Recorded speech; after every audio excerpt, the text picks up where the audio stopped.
Some people are born into wealth, others are born into hardship. But love does not care about status. It simply finds its way into the hearts it chooses. Unfortunately, love can also become the beginning of unimaginable pain. The morning sun streamed through the large windows of the Okafor mansion. The aroma of breakfast filled the dining room. Chief Raymond sat at the head of the table, reading the day's newspaper, while Evelyn supervised the housemaids. A few moments later, Daniel walked downstairs dressed for work. "Good morning, Dad. Good morning, Mom." Evelyn smiled. "Good morning, my son. Come and eat before you leave." Daniel sat beside his mother. One of the maids served his breakfast. Chief Raymond folded his newspaper. "Daniel?" "Yes, Dad. I spoke with my old friend, Mr. Adeyemi, yesterday." Daniel already knew where the conversation was heading. "I see." Chief Raymond smiled. "Vanessa returned from London last week. She's now helping with her father's company." Daniel nodded politely. "I'm happy for her." Raymond looked at him seriously. "You know our families have talked about this for years." Daniel quietly dropped his spoon. "I know." Evelyn noticed the change in his face. She quickly smiled. "Let's not discuss serious matters over breakfast." Raymond ignored her. "Daniel, you and Vanessa have known each other since childhood. You and our families have built businesses together. It is only natural that one day the two families become one."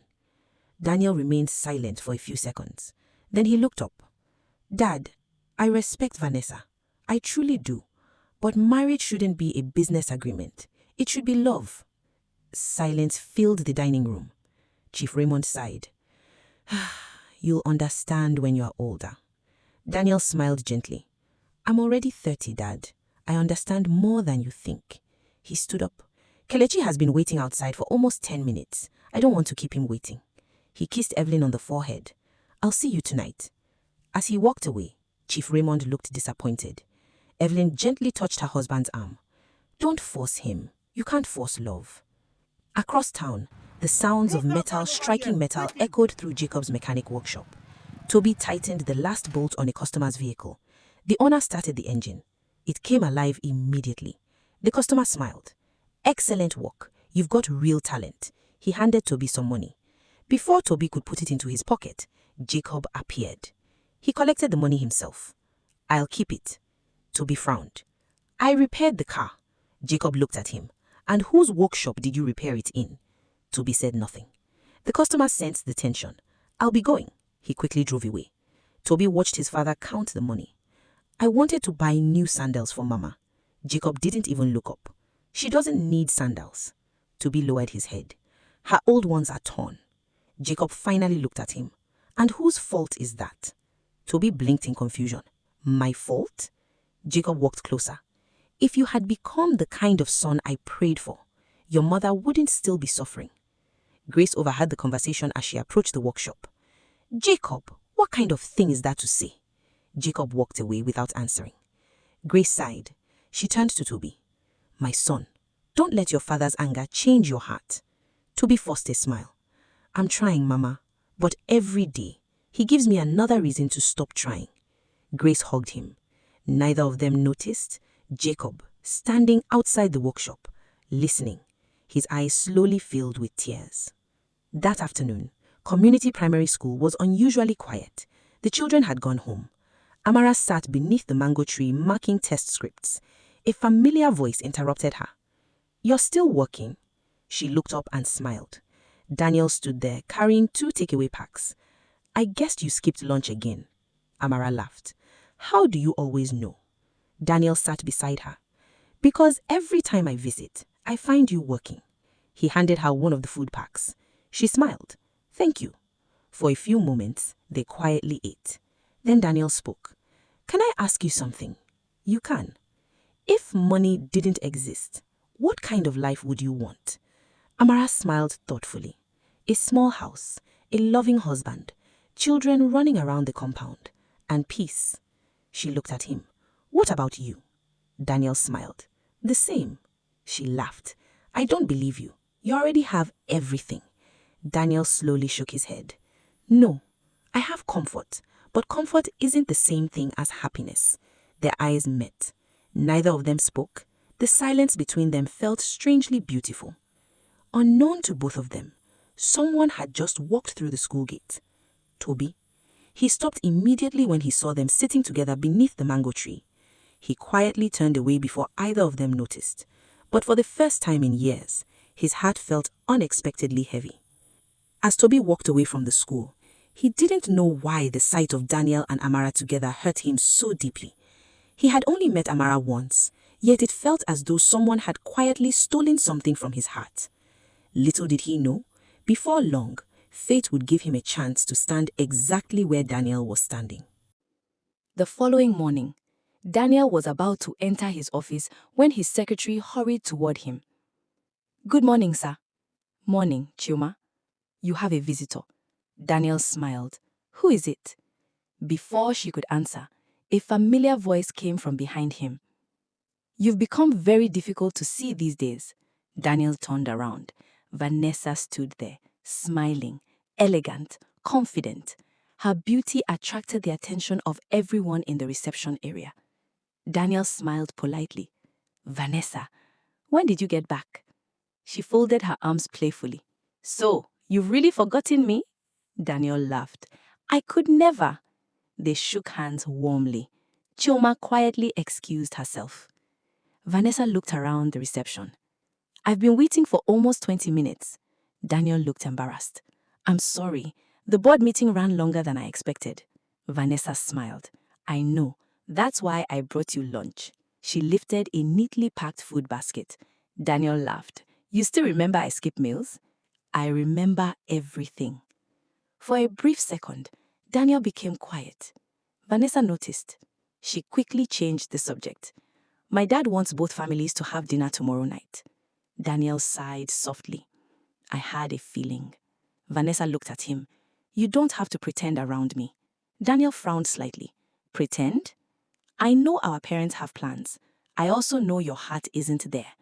Daniel looked surprised. "You know?" Vanessa smiled sadly. "I've known for a long time." Daniel didn't know what to say. Vanessa forced another smile. "But that doesn't mean we can't remain friends." Daniel smiled with relief. "I'd like that." As Vanessa walked away, her smile slowly faded. She whispered to herself, "If only the heart listened to reason." Across town, Tobi sat outside the mechanic workshop eating quietly. His friend Chike joined him. "You've been unusually quiet today." Tobi smiled faintly. "I'm fine." Chike laughed. "No, you're not. I've known you since secondary school. What happened?" Tobi hesitated. Then he shrugged. "I went to repair the generator at that school yesterday." "So?" "I met a teacher." Immediately, Chike smiled. "Aha, so that's the problem." Tobi laughed. "It isn't like that. You just said she's beautiful." "I didn't say that." "You didn't have to." The two friends laughed. Chike nudged him. "What's her name?" "Amara." "And?" Tobi looked into the distance. "I was talking to one rich man. They looked..." He stopped. "They looked like they belonged together." Chike sighed. "My brother, forget rich people. Their world is different." Tobi nodded slowly. "I know, but I can't stop thinking about her." That same afternoon, Amara dismissed the last group of pupils. As she arranged her books, she noticed someone standing by the school gate. It was Tobi. He looked unsure of himself. Amara smiled. "Good afternoon." "Good afternoon. I came to check the generator." "It has been working well since yesterday." Tobi smiled. "That's good." An awkward silence followed. Amara broke it. "You fixed it well." "Thank you." Another silence. Tobi scratched the back of his head. "I should be going." He turned to leave, then stopped. Without looking back, he asked quietly, "That man who brought books yesterday, is he your husband?" Amara laughed. "No, my husband. We're just friends." Tobi slowly turned around. "You mean he's not married to you?" Amara smiled. "No. Why?" Tobi quickly shook his head. "No reason. I was just asking." They both laughed. As Tobi walked away, a small smile appeared on his face for the first time in days. Unknown to him, Daniel's SUV had just entered the school compound.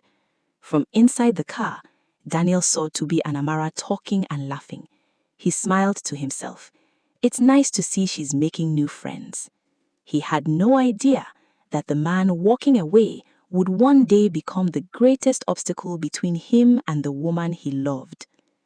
That evening, as Stella arranged old clothes inside her wardrobe, a rusty metal box accidentally slipped from the top shelf. It crashed onto the floor. The lid opened slightly. An old hospital wristband slid halfway out. Stella froze. Her hands began to tremble. At that very moment, Amara's voice came from outside the room. "Auntie Stella, are you all right?" Stella quickly picked up the box. Tears filled her eyes. She whispered, "Not yet. The time has not come." The next morning, Stella sat alone on the veranda. I hope I did the right thing. She quickly closed the box as footsteps approached. Amara walked onto the veranda. "Auntie, you've been sitting here since morning." Stella forced a smile. "I couldn't sleep." Amara noticed the metal box. "I've never seen that box before." Stella immediately covered it with a wrapper. "It's just old things." Amara smiled. "You never throw anything away." Stella laughed softly. "When you grow old, you will understand." Amara kissed her aunt on the cheek. "I'm going to school." "All right, my daughter." As soon as Amara left, Stella looked at the gate, then back at the box. "I can't carry this forever." Meanwhile, at the Okafo Group headquarters, Chief Raymond was in high spirits. The board meeting had ended successfully. He stood beside Daniel, smiling proudly. "You handled yourself well." Daniel smiled. "I learned from the best." Raymond laughed. "You've made me proud." As they walked toward the elevator, Raymond suddenly spoke. "Dinner tonight, don't forget." Daniel sighed. "I won't." "You know why they're coming." "I know." Raymond stopped walking. "Daniel, Vanessa is a good woman. She will make a wonderful wife." Daniel looked at his father. "I've never said she isn't." "Then what's the problem?" Daniel was quiet for a moment. Finally, he answered honestly.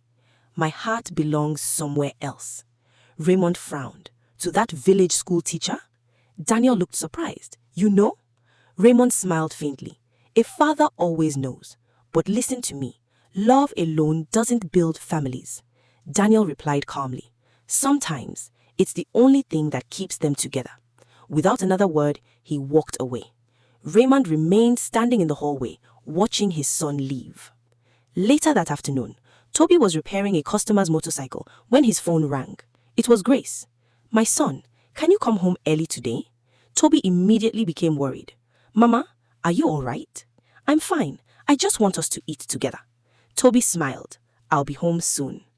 As he ended the call, Jacob had been listening from a distance. He quietly entered the workshop office, opened an old wooden drawer. Inside, hidden beneath some receipts, was a tiny blue baby cap. Jacob picked it up. His eyes filled with tears. "This should have belonged to my real son." He carefully folded it again. Unknown to him, Tobi had returned to collect his forgotten toolbox. He stopped outside the office. He heard only one sentence. "My real son." Tobi froze. His smile disappeared. He quietly stepped back before Jacob noticed him. His heart was pounding. What did he mean? My real son. That evening, Daniel arrived at the Adeyemi residence for dinner. Vanessa welcomed him warmly. Inside, both families laughed over old memories. Chief Raymond smiled. "I remember when Daniel and Vanessa were children. They fought over ice cream every weekend." Everyone laughed, except Daniel. Vanessa noticed. She gently placed her hand on his. "It's all right. I'll handle them." Daniel smiled gratefully. Across the table, Mr. Adeyemi raised his glass. "I think it's time both families stopped pretending. I would like us to begin discussing Daniel and Vanessa's wedding." Silence. Daniel slowly looked up. Vanessa lowered her eyes. Chief Raymond smiled. Evelyn glanced nervously at her son. Daniel took a deep breath. Then, very respectfully, he stood up. "I'm sorry, uncle, but I can't marry someone I don't love." The room fell completely silent. Vanessa closed her eyes. Though she had expected those words, they still hurt. As Daniel walked out of the Adeyemi mansion, Daniel drove through the quiet streets of Lagos. He didn't turn on the radio. He simply replayed the evening in his mind. He knew he had embarrassed his father. He knew he had hurt Vanessa. But lying to everyone would have been even worse. As he stopped at a traffic light, his phone rang. The screen read, "Mom." Daniel smiled softly and answered, Good evening, Mom. Daniel, Evelyn's gentle voice came through. "Have you reached home?" "Not yet. I'm still on the road." There was a brief silence. Then Evelyn spoke again. "I'm proud of you." Daniel frowned. "Proud? You told the truth. You didn't humiliate anyone. You spoke with respect." Daniel sighed. "I feel like I've disappointed Dad. You know your father. He'll be angry today, but he'll calm down." Daniel smiled faintly. "Thank you, Mom. Good night, my son. Good night." As the call ended, Daniel looked through the windscreen. The traffic lights had turned green. Little did he know, someone else's heart was also carrying a burden that night. Across town, Grace sat outside her small house waiting. The sound of footsteps made her look up. "Tobi, my son." Tobi forced a smile. "You waited for me?" Grace laughed. A mother never eats before her child. They entered the house together. The table had only simple food, steaming beans, fried plantain, and pap. Grace served him lovingly. "Eat, you've worked all day." Tobi smiled. "You always make food taste better." Grace laughed. "You've been saying that since you were 5. As they ate, Jacob quietly entered. He sat without saying a word. Grace served him too. The silence around the table became uncomfortable. Finally, Tobi looked at his father. "Dad." Jacob didn't respond. "I heard something today." Jacob slowly raised his head. "What?" Tobi hesitated. "When you were inside the office, I heard you say, 'my real son.'" Jacob froze. The spoon slipped from his hand. Grace looked from one to the other. "What is he talking about?" Jacob quickly stood. "I don't know what he thinks he heard." Tobi frowned. "I heard it clearly." Jacob avoided his eyes. "You're imagining things." He walked straight into the bedroom, then locked the door behind him. Grace looked confused. Why did he react like that? Tobi slowly shook his head. "I don't know, but one day I'm going to find out." The following afternoon, Amara finished teaching and began arranging books in her classroom. She heard a knock. "Come in." Daniel stepped inside carrying a small carton. She smiled immediately. "You brought more books?" Daniel laughed. "No, I brought something else." He opened the carton. Inside was a brand new whiteboard. Amara covered her mouth. "Daniel, you didn't have to." "I wanted to. The children deserve better." Amara looked at him with admiration. Without realizing it, she gently reached for his hand. "You're a good man." Their eyes met. Neither of them noticed someone else standing outside the classroom window. It was Tobi. He had come to repair a leaking water pump. He saw Amara holding Daniel's hand. His smile disappeared. Quietly, he walked away before anyone saw him. Outside the school gate, he stopped. He looked back one last time, then whispered to himself, "I don't even stand a chance." That evening, Vanessa sat alone in her bedroom. She opened an old photo album. Most of the pictures were of her and Daniel growing up together. Birthday parties, school events, Christmas celebrations. She smiled through tears, then picked up her phone. She stared at Daniel's number for several seconds. Finally, she dialed. Daniel answered almost immediately. "Hello, Vanessa." "Hi. I hope I'm not disturbing you." "Not at all." She smiled. "I just wanted to say, I'm not angry." Daniel remained quiet. "I know you can't force love, and I don't want you to pretend because of me." Daniel sighed. "I'm sorry. You don't have to apologize. But if one day your heart ever changes, I'll still be here." Daniel closed his eyes. He didn't know what to say. Vanessa smiled sadly. "Good night." She ended the call before he could reply. Then she quietly cried herself to sleep. Late that night, Jacob couldn't sleep. He opened the old drawer once again. He removed the tiny blue baby cap, but this time he also pulled out an old hospital receipt from St. Catherine's Maternity Hospital. As he stared at it, a tear rolled down his cheek. I have to see that hospital again. Unknown to Jacob, standing just outside the half-open window, Tobi had heard every word. His heart began to race. Why would his father suddenly want to return to the hospital where he was born? If you're enjoying this story, please support this channel by liking this video, subscribing, and turning on the notification bell so you don't miss the next episode. The biggest secret is about to be revealed. Tell me in the comments, what would you have done? Until our next story, keep believing that every secret has its day, every wound can heal, and every storm eventually passes. God bless you.